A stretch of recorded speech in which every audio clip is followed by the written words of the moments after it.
da educação superior e da ciência e tecnologia no nosso país. Em primeiro lugar, eu acho que nós precisamos deixar claro para a sociedade brasileira o que está ocorrendo no campo da ciência. Um verdadeiro desmonte das universidades. Aqui no nosso estado, por exemplo, na semana passada... Médica em pneumologia, ela é pneumologista e pesquisadora da Fiocruz. Tem uma longa experiência na área, cargos muito importantes, e fez um doutorado em medicina pneumologia na Escola Paulista de Medicina da Federal de São Paulo. Tem passagens, atuações no Comitê Assessor em Tuberculose do Ministério da Saúde, comissões científicas das Sociedades Brasileiras de Pneumologia, membro do Steering Committee de um grupo denominado Resist TB, da Boston Medical School, até o presente momento, membro de Comitê Regional do Banco Mundial para Projetos de Saúde na África Subsaariana em tuberculose e doenças respiratórias ocupacionais, membro da Câmara Técnica de Pneumologia e Cirurgia Torácica do CREMERGE. Eu já disse que ela é investigadora principal de um ensaio na Fiocruz, e especificamente na pandemia da Covid, que nós nos acostumamos a vê-la na mídia, na televisão, nos jornais, sempre com uma palavra muito sólida, científica, voltada para a saúde. Ela foi membro do grupo assessor do Ministério da Saúde, na gestão do ministro Mandetta, membro do grupo assessor do governo do Estado do Rio de Janeiro e do grupo Consciência, também do Estado do Rio de Janeiro, coordenado pela FAPERJ. Há outras importantes atuações, mas a gente não quer demorar mais, e sim passar a palavra à senhora, que tenho certeza nos brindará com um olhar avaliativo sobre esse problema imenso que nos envolve. Então, agradeço e passo a palavra. Muitíssimo obrigada. Muito obrigada. Acho que eu estou sendo ouvida, né? Porque eu vejo as imagens muito pequenas, então eu não sei se eu estou no lugar. Bem ouvida. Vai precisar aumentar o alto-falante, talvez. Deixa eu ver aqui se eu aumento o meu já aumentou um pouquinho. Isso, aumentei aqui um pouco o meu, agora está melhor? Está ótimo. Tá bom. A senhora vai passar algum slide? Não foi o combinado, né? Certo. Bom, enfim, de qualquer maneira, eu gostaria de agradecer as palavras gentis da professora Lígia e o convite do meu amigo Paulo. Enfim, realmente foi um prazer com que eu recebi da Cisgran Rio, e acho que os comentários que nós teríamos que fazer nessa alocução, professora Lígia, é exatamente o que é que nós estamos vivendo, né? E como nós podemos ver um amanhã depois desse fenômeno que eu tenho definido como modificador de nossas vidas, né? Não há dúvida de que as nossas gerações, a nossa geração, a geração dos mais jovens, esses provavelmente ainda haverão outras epidemias em suas existências, mas nós provavelmente talvez não vivamos para ver uma outra epidemia ou algo tão demarcador, né? Eu costumo dizer, professora Lígia, que nós estamos no momento de ACDC, né? Antes da Covid e depois da Covid, mais ou menos assim. E o que é que nós estamos vivendo efetivamente e o que é que nos espera, né? Nós estamos vendo aí hoje até escrevi um artigo no Globo falando sobre essa espetacularização da tragédia, né? Que é uma coisa que nos entristece muito, né? Ela não dá nem o direito de nós ficarmos perplexos, né? Mas nos entristece porque é uma espetacularização da tragédia que nós vivemos, que é muito inusitada. Então, na verdade, o que nós vivemos é uma grande epidemia, que na verdade nós chamamos de pandemia, quando ela se distribui pelo mundo inteiro de maneira sem poupar. Hoje nós não podemos dizer que haja nem a mais longínqua ilha no Pacífico que não tenha notificado pelo menos um caso de Covid-19 aos arquivos mundiais. Então, nós vivemos algo muito novo, né? Trata-se de uma virose respiratória. Nós temos outras, né? Essa é a terceira grande coronavirose, digamos assim, que assola os seres humanos, todas as três, né? O SARS-CoV-1 de 17 anos atrás, que foi a grande gripe aviária, depois a MERS, né? Ocorrida e restrita ao Oriente Médio.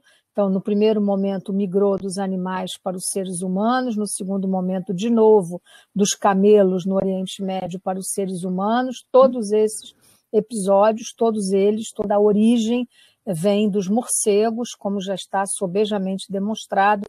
Portanto, qualquer hipótese de que essa não tenha sido a origem do que nós estamos vivendo é especulativa e não encontra nenhum suporte científico até o momento. Então, nos entristece muito depoimentos, como todos nós temos visto, como do ex-prêmio Nobel, ou do prêmio Nobel, melhor dizendo, Luc Montagnier, que, enfim, atacado por um processo demencial, a ele foi dado a palavra para dizer coisas desse nível de conjectura que não encontram nenhum suporte de natureza científica. E por que esse vírus, por que isso aconteceu? Né? Muitas pessoas nos perguntam, isso aconteceu porque o homem trata o planeta muito mal e nós, na verdade, modificamos as situações desses ecossistemas, não há dúvida. A China é um celeiro de provimento desse tipo de epidemia, tendo em vista os seus hábitos exóticos de alimentação, a maneira como esses animais são retirados e tratados, saindo dos seus respectivos habitats. Quem conhece os chamados mercados molhados da China não se surpreende de que aquilo tenha gerado um fenômeno dessa natureza, como gerou os anteriores, porque são aquelas prateleiras cheias de morcego que é vendido aquilo, porque faz parte da alimentação, e embaixo são pequenas gaiolinhas onde são guardados alguns pequenos mamíferos, e o que passou para o ser humano, muito provavelmente, foi um pequeno mamífero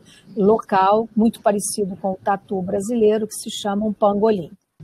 Da mesma maneira como nas coronaviroses anteriores tinha sido um outro bichinho pequeno chamado tiveta, né?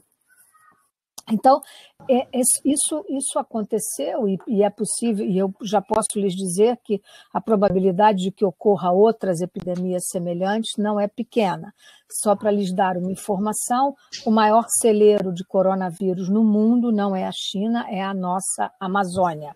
De modo que, se nós continuarmos a tratar a nossa Amazônia tão mal quanto estamos tratando, não respeitando a floresta em pé, sem dúvida nenhuma, nós temos risco, sim, de uma nova epidemia surgida no Brasil.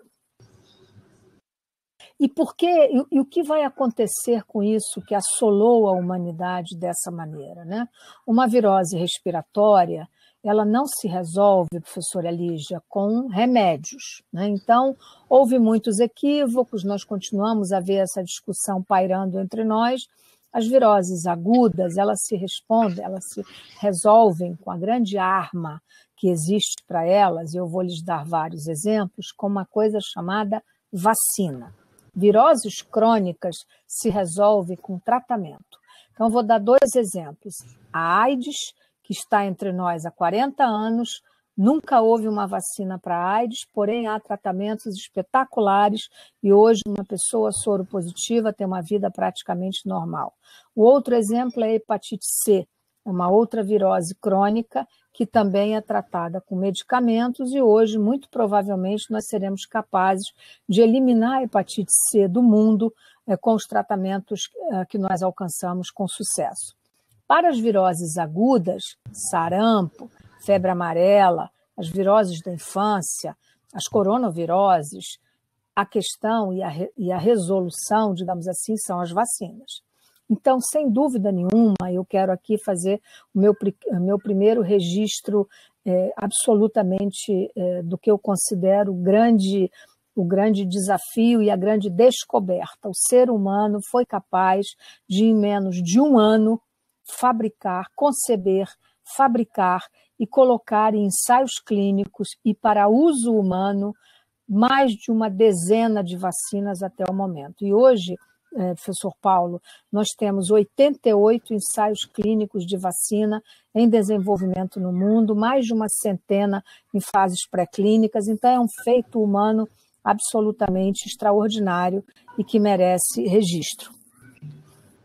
E elas são, portanto, importantes porque elas são a grande arma e a grande solução para as viroses respiratórias. É preciso que todos entendam isso, porque isso desperta muita curiosidade. Por que esse investimento? Por que não em tratamento? Então, nós continuamos em busca de alguma coisa que, do ponto de vista terapêutico, possa funcionar para a Covid-19, sem dúvida, né? Então, estudos é uma doença bifásica, que se caracteriza por uma fase viral, né, onde há grande contágio, né, lembrando que é uma doença de transmissão de uma pessoa para várias outras e não de uma para uma, né, isso é muito importante e é por isso que nós sempre falamos nesse indicador do qual os senhores nos viram muitas vezes mencionar, o chamado RT, que é a taxa de transmissão. Ela ficou no Brasil sempre em patamares muito preocupantes, ela continua num patamar muito preocupante. Então, as vacinas são importantes, mas numa virose respiratória com uma capacidade de transmissão tão grande quanto essa que eu acabo de me referir, ela exige outras medidas, ela exige essas medidas ditas comportamentais, ou seja, distanciamento físico, cuidados pessoais, proteção, uso de máscara, são absolutamente estratégicos e nós não podemos abrir mão, nem mesmo quando nós tivermos alcançado, né, as taxas às quais eu venho sempre me referindo. Não vai adiantar vacinar apenas 1/3 da população, nós teremos que vacinar no mínimo 70% da população brasileira para que consigamos encontrar um controle da transmissão epidêmica entre nós. E aí, nesse sentido, nós verificamos algumas questões que nos preocupam e que são importantes para que os senhores e aqueles que nos ouvem possam refletir. O que aconteceu no mundo em relação a esse feito extraordinário a qual eu acabo de me referir? Aconteceu algo muito bonito, por um lado, encantador, e muito triste, por outro. A desigualdade do mundo se colocou na epidemia da Covid-19 da maneira mais obscena que nós poderíamos esperar de uma doença de transmissão tão alta. 10 países já adquiriram 75% de toda a produção de vacinas de 2020 para cá. Ora, isso revela uma desigualdade absolutamente iníqua, né, e que nós temos que, de certa maneira, suavizar. Para isso foi criado o mecanismo COVAX-Gavi, pela Organização Mundial da Saúde, que vai, então, distribuir, digamos assim, doar vacinas para aqueles países pobres que não têm condição. Isso já começou a ser feito. Há uma distribuição mais ou menos não equitativa, né? Equidade é um conceito que nos preocupa muito nesse momento, mais do que nunca atual e longe da realidade que nós estamos vivendo. Então, nem mesmo o COVAX-Gavi tem conseguido alcançar uma distribuição equitativa do pouco de vacinas que cabe a ele. E há um outro dado também muito grave, professor Paulo, que as pessoas têm que saber: qual é o estado da arte dessa produção? Ora, nós somos quase 8 bilhões de pessoas no planeta. Se nós somarmos toda a capacidade de produção de todas as empresas que conceberam plataformas muito interessantes de vacina, né? Nós temos hoje 4 plataformas vacinais, né? De vírus inativado, de RNA mensageiro, que são as vacinas genéticas, de vetores de adenovírus e as vacinas em fase pré-clínica ainda, chamadas modelos genéticos de vacina. Se nós somarmos toda essa capacidade, nós teremos vacinas para um pouquinho mais de 1/3 da população mundial. Então, nós não temos capacidade de vacinar muito longe de qualquer equidade a população do mundo. Então, quando nós falamos nesse título que os senhores deram tão interessante, um olhar avaliativo, né? Quando nós deitamos um olhar avaliativo, nós vemos isso com muita tristeza. Não adianta, é uma questão matemática. Por mais que nós nos esforcemos, e o Brasil, nesse sentido, teria uma imensa capacidade de responder ao desafio pela sua sabida, reconhecida internacionalmente expertise de saber vacinar, mas, infelizmente, nós não temos vacina suficiente nesse momento para fazer face ao tamanho do desafio brasileiro. E por que é que nós não temos vacina se o Brasil é um país competitivo, se o Brasil é o único país da América Latina que reúne 2 institutos que são capazes de produzir vacina, é o único país, volto a dizer, nem o México tem essa capacidade. Então, nós temos o Butantan e a Fundação Oswaldo Cruz. Nós fizemos medidas corretas? Nós fizemos, sem dúvida nenhuma, o Estado de São Paulo em relação ao investimento no Instituto Butantan e a Fundação Oswaldo Cruz nesse acordo de cooperação de transferência de tecnologia integral, num processo de encomenda tecnológica pelo Ministério da Saúde e um processo de nacionalização de todas as etapas, inclusive com a fabricação do IFA, que é o insumo farmacêutico ativo, que o Brasil passará a fazer através da nossa Fundação Oswaldo Cruz no segundo semestre. Então, sem dúvida, foi correto. Mas era suficiente? Não, não era suficiente. Está muito longe de ser suficiente para o tamanho da população brasileira. Então, o Brasil errou em não ter comprado um percentual e um número de doses adequado junto ao mecanismo COVAX-Gavi. Nós apenas encomendamos para 10% da população brasileira e nem sequer recebemos isso ainda, porque não há vacina suficiente para distribuir, pelas razões às quais eu já me referi. E segundo, o Brasil, a despeito de ter sido um local de grande oferta e de grande plausibilidade, digamos assim, para o desenvolvimento de estudos de fase 3, nós não fizemos as encomendas. Então, nós fizemos estudos de fase 3 de grande qualidade com a Pfizer, com a Johnson, com a AstraZeneca, com a Coronavac, mas não fizemos as encomendas necessárias. E hoje, os senhores viram, pelos depoimentos que já ocorreram junto à CPI Hora em Desenvolvimento, que, na verdade, nós deixamos de fazer as encomendas no momento correto. Nós poderíamos ter vacina no Brasil desde o início do mês de janeiro e, infelizmente, não a tivemos. E se os senhores me perguntarem, nós tivemos mortes desnecessárias no Brasil? Eu não tenho a menor dúvida disso. Se nós tivéssemos começado a vacinar a população brasileira ainda em janeiro, seguramente nós teríamos evitado um número de mortes bastante considerável.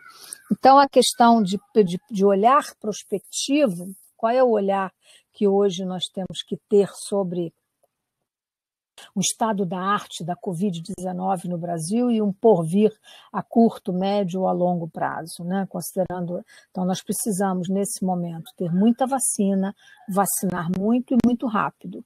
Nós já perdemos um semestre, nós estamos em junho, né? E nós vacinamos pouco mais de 10% da população brasileira. Então, não há dúvida, senhores, de que isso é uma situação que nos preocupa muito, inclusive do ponto de vista prospectivo. Como pensar o momento seguinte, né? Como, por exemplo, abrir escolas. Nós precisamos reabrir as escolas. Não é mais possível que nossas crianças, adolescentes e mesmo os adultos passem mais um ano letivo fora do ambiente escolar, que é tão absolutamente fundamental, inclusive, para a formação de nossas formações, não apenas intelectuais, mas pessoais também. Então, isso é muito importante. E o que é que nós tivemos como impacto, né? Nós fomos apanhados muito surpresos, né? E por que o Brasil, de novo, foi apanhado de modo tão desprevenido, digamos assim, em relação à epidemia, né?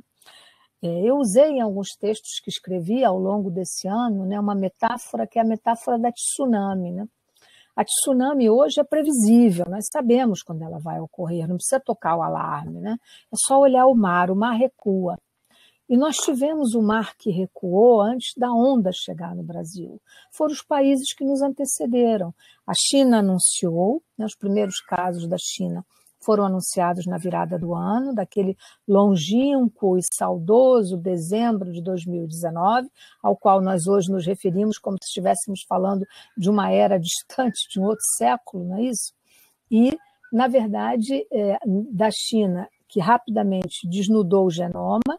No dia 4 de janeiro, o genoma do SARS-CoV-2 estava totalmente decodificado, entregue à Organização Mundial da Saúde, de modo que foi muito rápido o processo. A China conseguiu controlar a epidemia, né, pelos moldes que nós sabemos. A epidemia se disseminou rapidamente para a Europa e a cepa que chegou ao Brasil, os primeiros casos ocorridos depois do Carnaval de 2020, foi a cepa que veio da Europa, mas a cepa original de Wuhan, na China. Os países europeus, basicamente Itália e Espanha, que foram duramente atingidos pela epidemia, já revelavam para nós, no mês de janeiro, no mês de fevereiro, que a situação ia ficar muito grave. A disseminação era muito rápida e com uma altíssima mortalidade, como nós verificamos, inclusive entre os profissionais de saúde na China e na Espanha. E nós não nos preparamos. E naquele momento, nós fomos surpreendidos foi aí que o Brasil, de novo, mostrou a sua enorme dependência. Como hoje nós dependemos, por exemplo, para toda a química fina, né? O Brasil produz muito pouca matéria-prima de fármaco no país, então nós dependemos basicamente dos dois grandes produtores mundiais, que são a China e a Índia. Então o Brasil compra matéria-prima, IFA, da China, inclusive para doenças endêmicas. Para lhes dar um exemplo a todos vocês, a tuberculose, que é uma doença altamente endêmica no Brasil, nós somos o 19º país na lista da OMS ainda em termos de incidência, nós temos um número de casos, quase de 80 mil casos novos a cada ano no Brasil. Todos os medicamentos que são providos governamentalmente para o tratamento, tudo isso é com matéria-prima vinda da Índia. Nem para essas doenças nós fazemos, né? No entanto, temos outras questões que são os paradoxos brasileiros, né? O Brasil é o maior fabricante, através da Fiocruz, de vacina de febre amarela, né? Nós exportamos para muitos países, a nossa vacina é considerada a melhor vacina de febre amarela. Então, assim, existem todos esses paradoxos para que vocês tenham essa clara noção. Então, nós fomos pegos de surpresa por um impacto inicial, sim, né, um impacto médico, né, sanitário e social, porque os hábitos de vida modificados, esse confinamento já durando há mais de um ano, e confinamento esse, que eu diria, nós nunca conseguimos fazer uma taxa de distanciamento social adequado no Brasil. Né? O distanciamento adequado é considerado pelos órgãos regulatórios de 60%, quem mais chegou perto foi São Paulo com 58%, de modo que assim, nós nunca alcançamos, o Rio de Janeiro sempre foi anárquico nesse sentido, mas a despeito disso nós conseguimos reduzir algumas questões interessantes. Por exemplo, todos os anos nós temos as viroses de inverno, como todos os senhores sabem. Então, ano passado e esse ano, houve um impacto importante na redução dessas viroses. Por quê? Porque as pessoas se mobilizaram menos, sobretudo no ano passado, muito mais do que esse ano, né? Ou seja, menos mobilidade social do que esse ano, onde as coisas voltaram a abrir e tudo que nós já sabemos. E nós tivemos um impacto grande de redução nas chamadas viroses de inverno, porque estava todo mundo de máscara. Então, com isso, eu quero lhes dizer que determinados comportamentos vieram para ficar entre nós durante muito tempo. Então, os senhores me perguntariam, bom, mas nós vamos vacinar, nós vamos conseguir, provavelmente até o final do ano, vacinar 70% ou mais da população brasileira. É possível? É possível se nós tivermos vacina. Saber vacinar, nós sabemos. Nós hoje vacinamos um número pequeno de pessoas por dia, mas a nossa capacidade seria para vacinar mais de 2 milhões de pessoas por dia. Lembrando, senhores, que todos os anos nós vacinamos 80 milhões de pessoas para a gripe e que funciona durante 6 semanas, com uma cobertura muito grande. De modo que isso é importante que todos nós tenhamos essa clareza. Então, e que fenômenos foram importantes nesse sentido, além desse grande impacto e que o Brasil mostrou, além de todas essas questões negativas às quais eu me referi?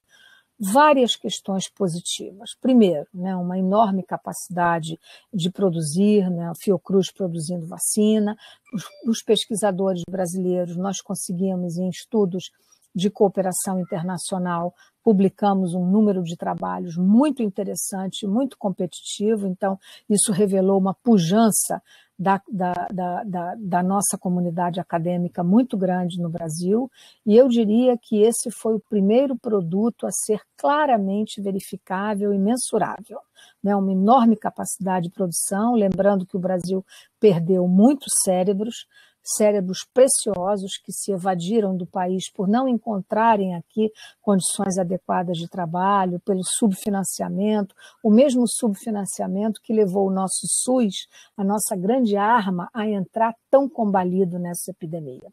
Então, desde o início, né, talvez alguém se lembre, na minha primeira entrevista dada publicamente em 14 de março do ano passado, eu disse: o Brasil tem duas armas poderosas para enfrentar a epidemia: o SUS, com a sua enorme capilaridade, e o distanciamento social. E isso nós sabíamos que eram as grandes armas brasileiras, mas infelizmente nós nenhum nem outro conseguiram operar com a eficiência desejada. E outros dois impactos positivos, eu lhes diria, assim, muito, não provocadoramente, mas incitando-os a pensar e refletirmos juntos, né? Dois impactos são muito importantes. Primeiro, eu acho que a opinião pública brasileira, a sociedade brasileira passou a nos conhecer, né? Ela passou a reconhecer que existe um saber nacional, que existe uma ciência nacional. E o que é isso? Né? A ciência nacional que foi capaz de não só produzir papers, né, publicados e trabalhos científicos, mas de médicos, de engenheiros da saúde produzirem modelos de análise, estudos epidemiológicos, como foi o EpiCovid, que determinou os primeiros fluxos de disseminação da epidemia no Brasil. Além disso, um reconhecimento, uma capacidade de produzir respiradores a baixo custo, oxímetros a baixo custo, equipamento de proteção individual. Tudo isso o Brasil, diante do momento de carência que nós vivemos no primeiro semestre do ano passado, quando todo mundo se lembra, faltavam os EPIs, né, os chamados EPIs, em muitos hospitais, inclusive com dinheiro para comprar, mas não havia oportunidade, não havia disponibilidade, melhor dizendo, no mundo, né? Então, esse foi um fator que eu consideraria de grande impacto positivo. Nós nos humanizamos ao nos expormos, a nos comunicar com toda a opinião pública e a mostrar aquilo que nós estávamos fazendo e estamos fazendo até esse momento, além de trabalhar nas nossas pesadíssimas rotinas, como todos os senhores sabem. Então, a ciência brasileira teve um reconhecimento. A outra questão que eu acho que é muito importante e que é nova para nós, pelo menos no campo da saúde, o Brasil nunca teve, nós somos uma cultura extremamente excludente, muito, como todo mundo sabe, enfim, preconceituosa, num certo sentido, além de violenta, mas a Covid-19 revelou uma outra capacidade brasileira, a criação do que eu chamaria um voluntariado de nova qualidade. Então, iniciativas como o Todos pela Saúde, do Banco Itaú, que botou o primeiro R$1 bilhão e que financiou muita coisa, iniciativas como União Rio, que financiou cestas básicas para milhares de pessoas, e isso foi se replicando hoje, passado esse tempo tão grande da pandemia, já quase 1 ano e meio, nós estamos no momento de refazer esses acordos, tendo em vista o empobrecimento óbvio das camadas mais desfavorecidas da nossa população. Então, eu diria que esse fruto positivo da criação de um novo voluntariado, um voluntariado de nova qualidade no Brasil, é algo que também nos impacta. A outra questão, voltando aos fenômenos ditos negativos, né, que eu acho, é a cultura da negação. Nós ainda continuamos a ver no Brasil, quer dizer, esse comportamento pessoal de alguns e coletivo de muitos de negação. Qual é a importância do que nós estamos vivendo, né? Então, quando os senhores observam essas festas que continuam a ocorrer, essas aglomerações, pessoas usando álibis inadequados para fazer reuniões, etc., tudo isso traz um impacto extremamente importante, que eu chamaria a cultura da negação no Brasil, né? Então, assim, se algum sociólogo se interessar e discutir isso, eu já participei de discussões, inclusive, com grupos de psicanalistas, tentando entender o que na psique brasileira faz com que as pessoas neguem. Não é só o presidente da República que nega o problema, absolutamente. A sociedade nega quando ela não se protege, quando ela nega o problema e quando ela se aglomera, quando ela anda sem máscara, quando ela se expõe a riscos que seriam evitáveis. E o que aconteceu com isso tudo, com o estado da arte hoje da epidemia no Brasil, né? Hoje nós temos uma epidemia que mudou de rosto, não é mais aquela doença que matava idosos em hospitais e em leitos de terapia intensiva. Nós temos uma transmissão que se manteve muito alta na comunidade o tempo inteiro. Já está sobejamente demonstrado de que é um erro grave contar com a chamada imunidade coletiva, ou que é dito erradamente como imunidade de rebanho, porque imunidade de rebanho é um termo da vacina, nós só usamos esse termo quando falamos em proporção de pessoas vacinadas, né? Quando nós não falamos em vacina, nós falamos em imunidade coletiva, então apostar em imunidade coletiva por doença é um erro crasso, injusto, né? Pouco humano, deixar que as pessoas adoeçam de uma doença que mata tanto. Então, assim, está errado. Nós precisamos de vacinar as pessoas e investir nos comportamentos pessoais e coletivos para que isso não aconteça. Então, em termos de perspectiva, como eu vejo isso, né? Eu vejo que nós estamos num momento de impasse muito grande. Nós precisamos retomar uma chamada normalidade um pouco maior no Brasil.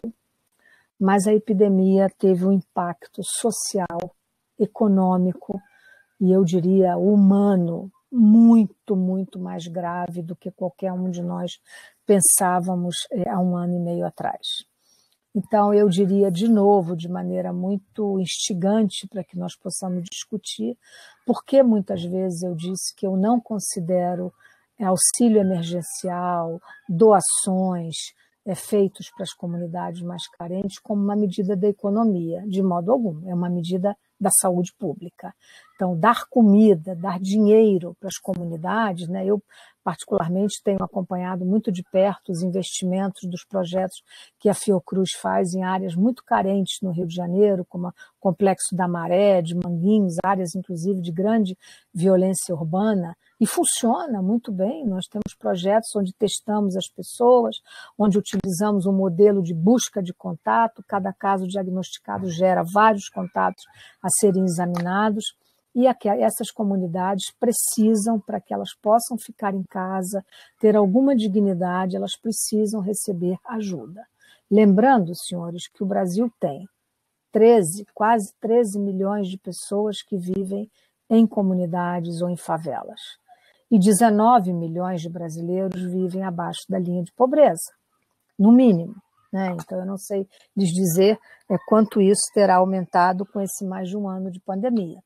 Então, eu acho que a perspectiva para o Brasil ela é saudável no sentido da sua capacidade de saber fazer, de uma certa exigência que vem sendo cumprida, mas não com o tamanho da resposta adequada em relação à aquisição de vacinas.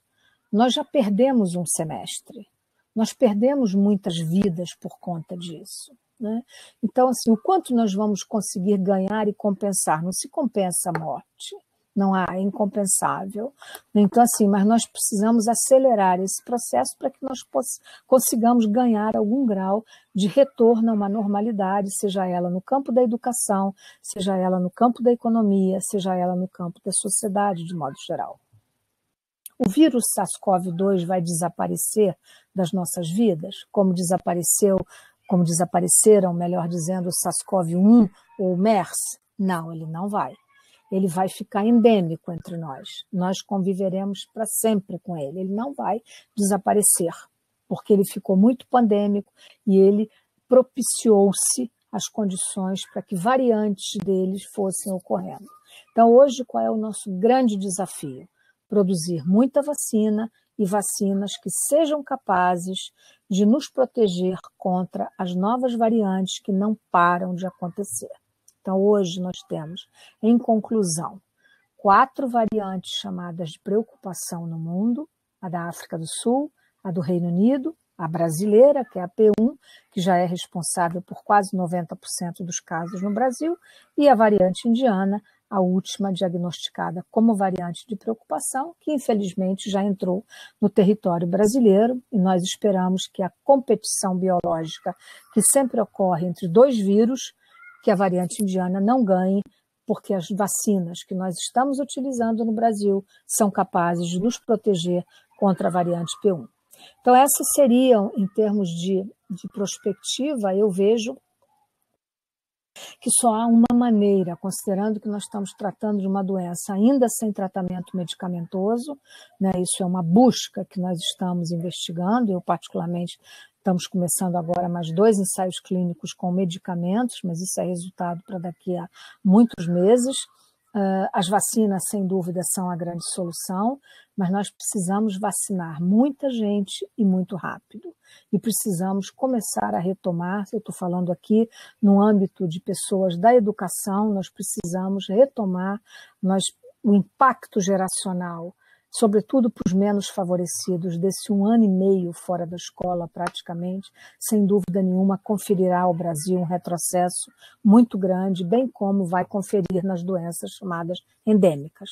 Então, doenças como câncer, por exemplo, o desastre causado pela epidemia foi muito catastrófico, doenças como a tuberculose, como outras doenças endêmicas, que tiveram retrocessos muito grandes por não terem sido diagnosticadas a tempo e tratadas a tempo. Então, não há dicotomia, professora Lígia, professor Paulo, não há dicotomia entre economia e saúde, né? Nós estamos falando de um complexo que deveria ter sido tratado desde o início de maneira coordenada, harmônica, não necessariamente homogênea, mas com muita eficiência. Infelizmente, não foi assim no Brasil, mas nós continuamos o nosso compromisso de produzir conhecimento, né? Eu hoje até escrevi isso no artigo, não é o dever da ciência produzir bons resultados, o dever da ciência é dizer a verdade sempre, e é isso que nós temos tentado fazer. Então, feitas essas considerações, eu me coloco à disposição para qualquer questão que os senhores queiram discutir. Muito obrigada pela atenção.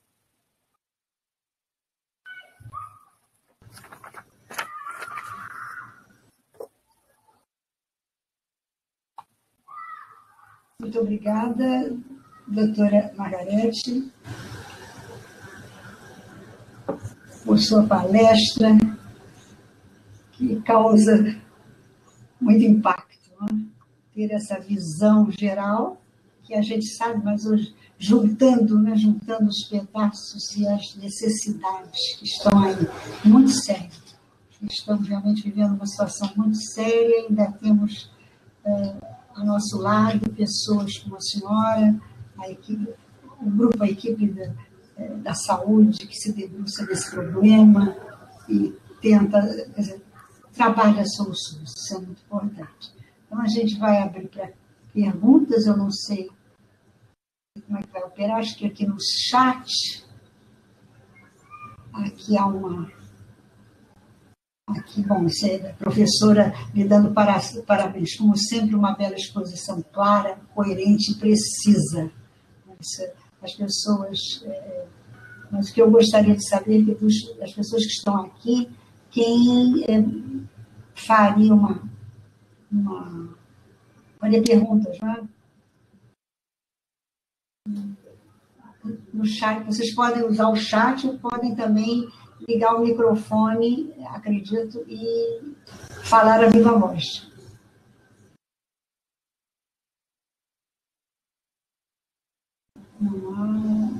Aqui as pessoas estão dando boa noite.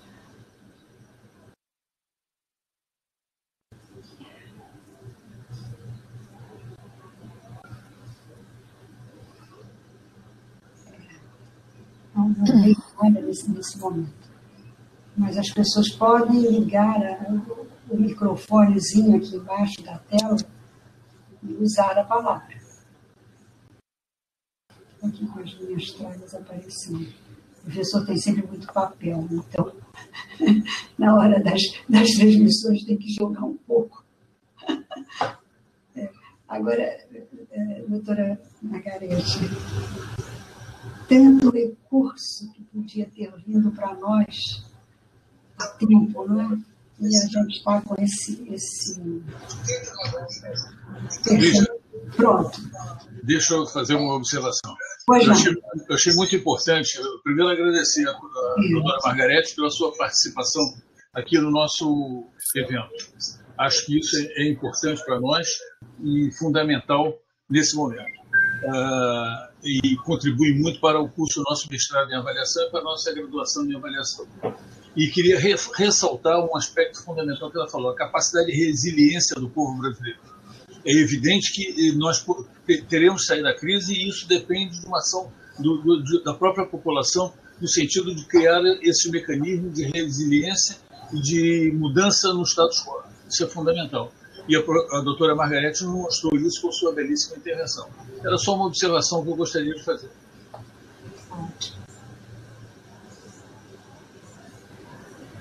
Lígia, doutora Margarete, tem uma aluna, Maiara Silva, que faz a seguinte pergunta. Gostaria de saber o seu pensamento a respeito de alguns profissionais da área de saúde que defendem o uso de remédios sem comprovação científica de eficácia, né, para a doença. Olha, para nós é uma coisa, nós que ensinamos, né, que temos atividade de docência e que fazemos pesquisa clínica, né, sobretudo em relação à cloroquina, que é o que a aluna coloca, né, eu considero esse assunto um assunto superado, né, porque eu fico triste quando eu vejo que ainda há colegas ainda insistindo nesse assunto já tão sobejamente demonstrado. Não há mais controvérsia, viu, Maiara? Esse é um assunto que teve controvérsia até um ano atrás, até o meio do ano passado, os últimos trabalhos foram sendo publicados e nós ainda sofríamos uma certa influência, né, de um pesquisador francês chamado Didier Raoult, que hoje responde a processos éticos na França e tem a sua carreira muito comprometida pela fraude que representaram os seus trabalhos iniciais e que influenciaram o mundo inteiro.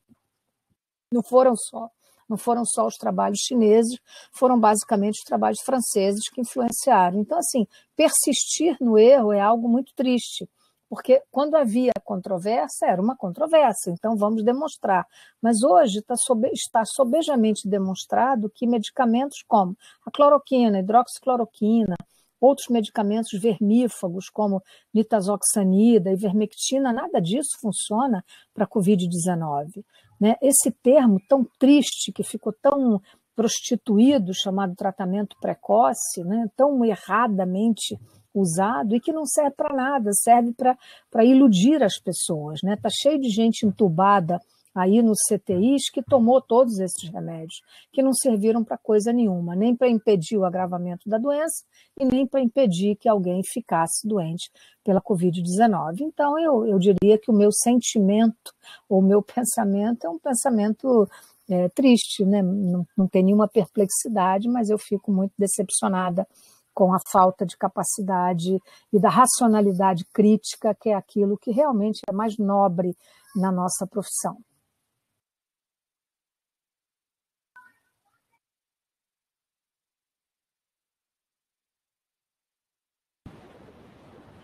Obrigado, professora. Se tem mais algum aluno querendo fazer alguma pergunta? Eu gostaria de fazer uma pergunta. Meu nome é Lúcia Vilarinho e no dia, já que a doutora Margarete, que é uma pessoa tão especial, mas na segunda-feira, 31/5, saiu uma reportagem no Globo falando da questão dos coágulos. E no finalzinho dessa reportagem falava que a proteína da injeção da Johnson & Johnson é menos propensa à formação de coágulos sanguíneos do que a AstraZeneca. segundo pesquisadores da Universidade de Goethe, em Frankfurt. Eu gostaria que a senhora falasse um pouco sobre essa questão dos coágulos, da formação de coágulos, se isso é verdadeiro, se não é, se é uma coisa falsa. Olha, professora Lúcia, nós estamos diante de um momento muito novo, né? Nós estamos, as vacinas todas são as chamadas vacinas de primeira geração. E o que é extraordinariamente positivo é que elas estão sendo muito bem estudadas, tanto na sua concepção quanto no acompanhamento das pessoas vacinadas. E tudo é muito claramente demonstrado e dito. Não há, nesse momento, até agora, nenhuma causalidade clara e definida em relação à propensão das vacinas de formarem coágulos ou fenômenos tromboembólicos. O que ocorreu com a vacina da AstraZeneca, por exemplo, nós já temos mais de 300 milhões de pessoas vacinadas no mundo. E há perto de 7 dezenas de casos publicados de fenômenos trombóticos. Os fenômenos trombóticos causados pela vacina, eventualmente, eles não obedecem à mesma lógica de quem é portador de uma condição chamada, por exemplo, trombofilia. Ela não obedece. É uma outra questão de outra natureza da propensão pessoal de cada um que nós não sabemos. Então, a causalidade ela está muito pouco robusta no sentido de ser uma causa e efeito. Em relação à vacina da AstraZeneca, isso foi onde foi isso mais marcadamente demonstrado e mais estudado, portanto. Isso ocorreu menos na vacina da Pfizer, numa vacina de RNA mensageiro, e ocorreu menos também, até onde nós sabemos, com a vacina da Sputnik, que tem um modelo muito parecido à AstraZeneca, ou a da Johnson, que também tem o mesmo modelo usando vetor viral de adenovírus, né? Todas as três usam modelos muito parecidos. Então, eu não diria, senhora, que há uma causalidade entre uma coisa e outra. No entanto, né, nós sabemos, ou melhor dizendo, por outro lado, nós também sabemos que a incidência na população geral de fenômenos tromboembólicos vistos diariamente na nossa prática são muito superiores do que aqueles observados com qualquer uma das vacinas. E mais ainda, são muito superiores naquelas mulheres jovens que usam, por exemplo, pílula anticoncepcional, que é a maior incidência de fenômeno tromboembólico. Então, não é uma preocupação, embora seja objeto de todo o cuidado, mas não é uma preocupação, digamos, de grande relevância para nós. Eu fiz essa pergunta porque eu já tomei a segunda dose da vacina da AstraZeneca, e lógico que você fica um pouquinho preocupado, mas eu sou inteiramente favorável à vacina. A gente tem que tomar vacina para se precaver, né? Então, eu fiz essa pergunta para tirar um pouquinho das minhas dúvidas. Muito obrigada. Nada, por favor, à vontade. Tem uma pergunta de alguém fazendo aqui, Paulo Januzzi, perguntando se há um risco objetivo de uma terceira onda. Não há dúvida que há um risco objetivo. Nós vamos ter terceira onda independentemente de novas variantes. O Brasil não está fazendo um ritmo de vacinação que seja capaz de impedir essa disseminação e, além disso, essas aberturas todas, tudo voltando a funcionar, sem dúvida nenhuma, nós já estamos vendo nas 2 últimas semanas uma volta da taxa de ocupação de leitos hospitalares e de casos graves, né? Então, sem dúvida, quando se espera que os óbitos caiam de forma efetiva, quando nós tivermos uma taxa de vacinação, uma proporção de população vacinada muito alta e medidas de não propagação da doença, como nós temos, infelizmente, visto nas grandes cidades brasileiras, muitas delas ainda mantendo aquele patamar de 1, que é aquele número meio mágico, né, que separa o alto risco do baixo risco de contaminação na comunidade.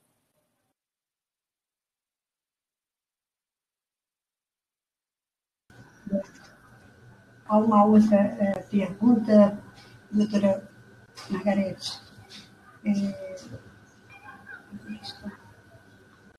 Do Paulo Januzzi, sobre as diferenças nos testes de eficácia das vacinas.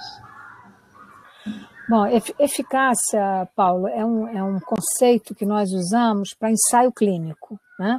Então, quando a população começa a perguntar sobre eficácia, a gente tem que explicar qual é a diferença entre o que é eficácia e o que é efetividade. Eficácia é um conceito que nós usamos quando nós estamos fazendo uma pesquisa contra placebo, e aí a gente verifica o quanto aquilo que não é placebo funcionou melhor do que o placebo. Isso é uma taxa de eficácia, ou seja, quantos casos de doença ocorreu no grupo placebo e no grupo vacinado com vacina real. E aí a gente determina uma taxa de eficácia.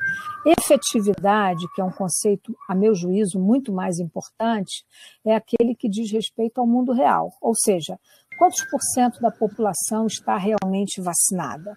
E nessa proporção, o que nós estamos vendo de comportamento, disseminação, curva de tendência, e aí é um fenômeno, é um conceito, melhor dizendo, muito mais relevante, que é o mundo real, é o nosso dia a dia, a vida real, né? Então isso a gente fala em efetividade. Então, quando que as vacinas vão dar conta, né? Alguém pergunta também dessa terceira onda, provavelmente não, elas não vão dar conta dessa terceira onda, não, elas não vão dar, né? A recomendação da comunidade sobre a vacinação de grávidas, né? As grávidas não foram objeto de estudos de fase 3, né? Vocês sabem que por razões de natureza ética, grávidas são estudadas separadamente, bem como criança, população pediátrica. Hoje nós já consideramos, já foi liberado por razões regulatórias nos Estados Unidos a utilização das vacinas de RNA, como a Pfizer, por exemplo, para a população de adolescentes, então acima de 12 anos de idade já está liberado nos Estados Unidos e para as grávidas também. Então, os Estados Unidos começou a vacinar as grávidas desde janeiro. No Brasil, a vacinação de grávidas, a meu juízo, é absolutamente crucial, fundamental que seja feito. Por quê? Porque o Brasil é o país do mundo onde teve o maior número de mortes em grávidas pela Covid-19. Covid-19 em paciente gestante é uma tragédia, são partos prematuros, muitas vezes levando a óbito não só do bebê quanto da mãe. Então, assim, é muito importante que as grávidas sejam todas vacinadas, e a Sociedade Brasileira de Ginecologia e Obstetrícia já fez um statement, digamos, uma deliberação recomendando que as grávidas sejam vacinadas, independentemente de terem ou não comorbidade.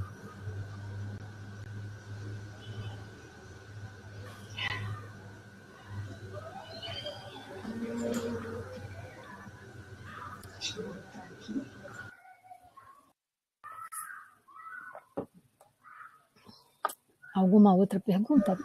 Mais alguma pergunta?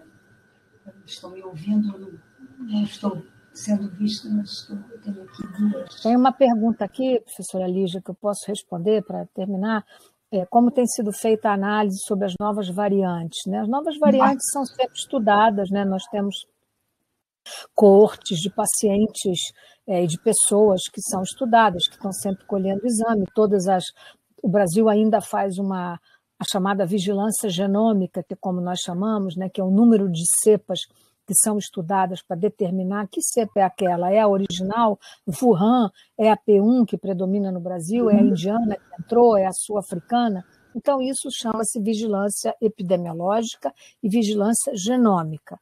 Então, a resposta à sua pergunta é: a vigilância genômica é o que faz a determinação de tendência da entrada, a confirmação da entrada e do surgimento de novas variantes. Então, são procedimentos epidemiológicos e de laboratório que determinam isso. Então, é por isso que nós sabemos, e eu particularmente anunciei isso já há 3 semanas atrás, dizendo: eu não tenho a menor dúvida de que a variante indiana vai entrar no Brasil por razões óbvias, né? Os voos não tinham sido fechados, tudo isso foi feito agora. É correto? É correto, mas é tardio. Então, foi feito num momento, digamos assim, um pouco atrasado em relação ao que deveria ter sido feito.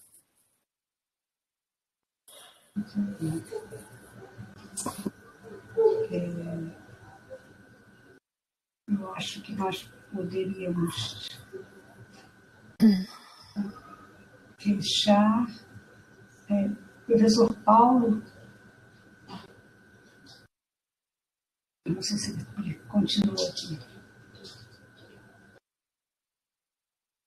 Professora Lígia, posso fazer uma pergunta? Lígia Leite falando. Enquanto o professor Paulo não chega? Pois não. Professora Margarete, parabéns pela fala. Paulo, estou fazendo uma pergunta, só rapidinho, tá bom? Professora, uma curiosidade, a senhora mencionou que nós estamos já desenvolvendo no Brasil algumas vacinas, ou uma vacina. Oi. Por favor, a palavra pela baixa. Posso falar? Não sei. Boa noite a todas e todos. Eu queria agradecer, Arthur, o convite. Queria parabenizar Pedro Celestino, que é o presidente do Clube de Engenharia, e a reitora da Universidade Federal do Rio de Janeiro. Alguém entrou aí. Não, desculpa, era o professor Paulo que estava com o microfone aberto. Sim. Posso falar então? Ô, Glauco, posso fazer pergunta? Pode continuar. Tá, professora Margarete, então, mais uma vez, já cumprimentá-la pela palestra. Sou professora Lígia Leite, também da Faculdade Sesc Gran Rio. A senhora mencionou que o Brasil já vem desenvolvendo, não sei se uma vacina, algumas vacinas, não sei a precisão disso. E eu tinha uma curiosidade de saber se nós vamos estar preparados nesse processo de desenvolvimento das nossas vacinas para enfrentar essas novas cepas, essas novas ondas que vêm por aí. Não sei se nós vamos estar preparados ou nós vamos atender o que já está acontecendo. Uma curiosidade.